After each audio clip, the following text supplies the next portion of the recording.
It's time for another closer look at a key Kentucky Oaks contender. And here's your host, Magic. Let's talk about our top 5 of the Kentucky Oaks. We got to talk about our girl in a second here, but go ahead. Who do you have number 5 on your Kentucky Oaks list? Oh, man. Okay, number 5. I'm going to put Echo Zulu at number 5. I think she's obviously undefeated, but I have a couple question marks coming out of that last race down in New Orleans. So I'm going to throw Echo Zulu in the 5th spot right now. But she could be tough on the lead if she's able to get it. Shahama. I know. You love Shahama, man. You love Shahama. So here's the thing at this point. I've got it down to, I think, 2, possibly 3 horses can win the Kentucky Oaks. So if you're not in my top 3, I'm just kind of throwing you on there. I'm throwing Shahama on there because we don't know what the hell she is and we know everything else and we don't really like much of what else we've seen. I haven't seen Shahama in America. Todd Pletcher's got her. Todd Pletcher has a filly who's definitely high on my list. So yeah, Shahama, number 5, the horse from Dubai. Why not? All right. I'll respect it. I'm going to go Hidden Connection, number 4. The horse that lost Echo Zulu last time. I was high on Hidden Connection at the Breeders' Cup. Stumbles out of the break. Kind of got off Hidden Connection a little bit, but I love that last race. She was grinding down Echo Zulu.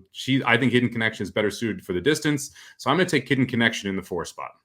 I did consider her for the fact that she lost to Echo Zulu for me is ultimately why I couldn't do it. But you know what? Don't worry, Mr. Guitar. Neither of us forgot Echo Zulu. Like Dave Barhista, I'll also take Echo Zulu for $1 at number 4. Mike, you brought up great points. I like that she's going to be second off of the layoff from the Fairgrounds Oaks. And she didn't regress from a buyer speed figure standpoint to the point that you're like, oh, that was terrible. She showed heart. She showed determination. We haven't had to see that from her before. We got to see it when there were excuses for her to lose that race, and she didn't.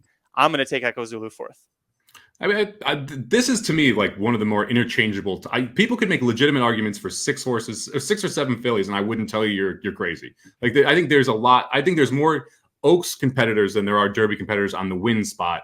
Number 3, I'm gonna go. This is tough. I'm gonna go Nest, number 3. I thought she was very impressive there, winning the Ashland at Keeneland. I thought she looked great, stalking, being able to do it. The time came back pretty good, and she looked visually impressive. So give me Nest at number 3. I have Secret Oath, number 3 here for Dwayne Lucas. I don't know if you talked about it when I stepped away for a second, but I saw Aaron brought it up in the comments. Luis Saez is taking over for Luis Contreras. So one Luis to another for Secret Oath. Luis Saez, no knock on Contreras. Luis Saez, one of the best dirt jockeys, one of the best jockeys in the world, definitely on dirt in the country. So I don't have any issue with that. I think it's a major upgrade. It's a nice move. However, I do still have concerns about her running style in terms of winning the Kentucky Oaks. I think she needs to be more forwardly placed, but you are getting a jockey that loves to be forwardly placed in Saez. So Secret Oath, number 3 with room to grow. I'm going to go number 2, so I'll just piggyback on that. Secret Oath, I think, is going to get a much better trip than we saw in the Arkansas Derby, where she was 3 wide, didn't get sent properly. I think Luis Saez is going to put her in play early and reserve that one big run for when it's needed, not for when you're passing everybody on the turn. So I feel like you're going to see Secret Oath take a monster step forward. We've never seen her lose to the girls. She didn't do anything wrong in the Arkansas Derby. Cyberknife ran a big race in that spot. It's a horse we haven't talked about much, but we probably should. Getting Love in the futures odds pool also has the fastest half mile outside of Slowdown Andy in the last preps, the fastest opening half mile in the last preps with Cyberknife. So I thought that was interesting as well. Should be a pace player. All that being said, yeah, get back to Secret Oath. I think she's going to run better in the Oaks than we saw her run in the Arkansas Derby, which makes her a major player. Number 2, I have Nest. So you and I flip-flop our 3 and 2 there. And like you said, Mike, it's very interchangeable, whether you could have plenty of horses to make a case for. But she is definitely a horse that Nest is a horse I believe for sure can win the Kentucky Oaks. Some questions about Secret Oath, but there's still time for me to be proven wrong on that. Nest, love the breeding. If you're watching the live show, you just heard me wax poetic about the breeding, about the connections. There's really nothing that I don't love about her other than maybe the fact that she's not a super fast horse early, but with the way that the pace setup's lining up in the Kentucky Oaks right now, that's a good thing, Mike. So I've got Nest number 2. And number 1, should we just do it? Let's do it. Throw up the O, baby! Oh, Kathleen O, my God.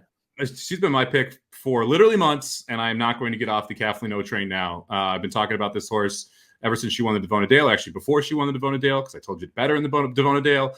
I am going to stay right on this Kathleen O train right until it pulls into the station of Winners Central on the first Friday of May.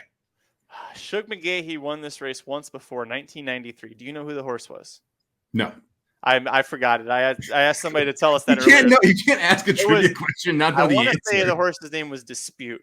I want to say that was unbelievable. Let me look. I realized it was Dispute. Okay. Yeah. I was asking, and then I went, shit, I forgot it. I don't know. Is it Dispute? Yeah. If you want to know why we're so high on Kathleen O, go back and watch these replays. I mean, specifically the last one. The Devona Dale, she's ultra professional, doesn't get any room, and then able to kind of split and make a move and get to the top. She's got a turf turn of foot on the dirt. And then you watch the last race in Florida where essentially what she's done, like Castellano is told, just don't get her in trouble. She goes 3 wide, beats a pretty good horse and Goddess of Fire, gets the job done there, and does it without really being asked, just kind of rolls right on by and does it faster than the boys did later. So, like, to me, Kathleen O is just all systems go, and I hope she gets the trip first Friday in May because she's going to be the one I'm on. Last word here from Vinny. Kathleen O overall in the exacta. There you go. That's the play. We love Kathleen O. Absolutely love it. And hey, listen, Vashon brings up Kathleen O could be at least 8-1 because of other connections. And the Gulfstream Park Oaks has happened, and we've seen some other fillies win since then. You give us 8-1, we're throwing all of our money at you right now. She's not the current favorite right now. I think it was Echo Zulu was the favorite last time I checked overseas. So I think you were getting 6-1 on Kathleen O overseas, and I don't think she's going to be the favorite race day. I think Secret Oath is going to be the favorite race day. I think that with Saez aboard for Dwayne Lucas facing the boys last time, the narrative is just too good for that horse to not get bet in that spot. So I expect Kathleen O to be your favorite. I think Ness is going to take a bunch. I'm sorry, I expect Secret Oath to be your favorite. I think Ness is going to take a bunch of money. I think Echo Zulu is going to take a bunch of money. I think Hidden Connection and Kathleen O will get overlooked. So, to me, those are the two that you bet in the race. Chris Mael, this is like perfect. His mother's name is Kathleen. They're going to bet that. Kathleen Mael O. I love it. Like it's literally, we're just going to, yeah, that's perfect. That's so perfect. That's awesome. Love that. Kevin says we need Magic Mike shirts with the O instead of Justify. Just us just throwing up that could work. I like it. Gotta get a new logo, an alt logo, throwing up the O. This has been a presentation of RacingDudes.com, your destination for all things horse racing and sports betting. Whether you want free winners, expert insider picks, up-to-the-minute trackside weather reports, or podcasts and videos for bettors of all skill levels. Never make another wager without visiting the Racing Dudes. First,